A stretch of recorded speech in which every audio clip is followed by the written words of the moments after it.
Hello, welcome back to our channel. My name remains Prince Yemi Kasali. In today's edition, we shall be talking about coconut oil, how to extract coconut oil. But before we move further, I plead you subscribe to our YouTube channel if you're yet to do so, and also please follow us on Facebook if you are yet to do so. To extract groundnut oil, we need to buy our groundnut. We need the fresh groundnut, the unfried one, so that we can fry it ourselves. You put it on fire, you do dry frying. You're frying, you're not to burn, and this time around you're frying lightly, just for the back peels to be able to go off. That is why we are frying. After frying, you notice that it is not as brown as the one we used to buy. It's just gonna be a little bit white, but the back peel will be able to go off. Then the peel, it's not compulsory you take it off, but you can also take it off because you are not in need of the entire groundnut. You just want to extract the oil, and that will not even affect the oil since we'll be grinding. So after that, you keep frying. We try and stir it as often as possible so that it doesn't get burnt. So it's getting a little bit brown, and the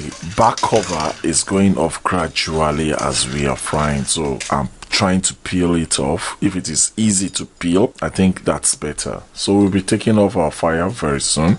I'm doing that right now. Then we go to the next stage. We make it cool down. Then we try to get the outermost part off. We try to get the brown part off. So after that, we'll be putting it in our grinder and grind. So I'll be grinding till it is smooth, very smooth. So we keep grinding till it is very smooth. You don't need to add anything. You might put it in your dry grinding machine. If you are doing it in large quantity, then you might grind with the normal grinding engine that we use outside. I think this is very smooth. Yes, it is very smooth. It is tempting now. It's more of a butter. It's more of groundnut butter now. Okay, let me grind more. To be very sure I have the smoothest production. So I'll be taking it off right now. This is better. It's shining already. That means the oil is ready. And one other way of doing this is just to keep this in a container. Gradually, after some days, the oil will come up while the butter will be down. So that's one way of getting your nut butter. But the quantity might not be as much as you want, so you might want to follow this process. So this process is very simple. You add water bit by bit. For this kind of production, you could just add 1 spoon of water or 2 or 3 spoons of water at a time.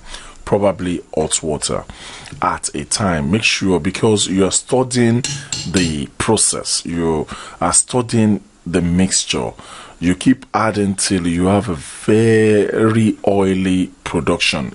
So we keep stirring, add little water, stir, add little water, stir, and so on. So we keep doing this till we are so sure we've gotten our oil. Gradually the color has changed now, so anytime from now our oil will be coming out in mass. It's not as smooth as it used to be. Then the color had changed. Then you see the shining oil as if there is bubble of oil inside. So gradually it's coming up. But let's add 1 or 2 spoons to this again. Then you'll see what I'm talking about. You'll see the oil coming out. Despite the fact we are mixing it with water, you'll see the oil without water. So I'm still mixing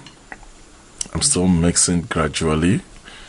As you can see, that's the production now. So that's the oil coming out. So as you can see, the oil is coming out. Now, one other thing you can do is to look for a way of pressing the oil out of the other mixture. Some people use their hand, some people use clothes, and so on. Just look for a system of extracting the remaining oil out of this. Then don't mind the wastage. It could be used for a lot of things. You can just store it in your freezer and cook with it often. Make your soup. We have coconut soup, so you can make your soup with it. It's just like you're making use of your melon, your egusi. So you just need to add small pepper, tomato, rodo, and so on, and then grind your pepper, mix it up, oil, fish, meat, whatever. So just like you're preparing egusi, so instead of you using egusi this time around, you'll be using groundnut paste. That groundnut, the remnants will be used for groundnut soup, and it's very, very tasty and very rich. That's all about groundnut oil. Thank you very much. Please subscribe to this YouTube channel and also follow us on Facebook if you're yet to do so. Thank you.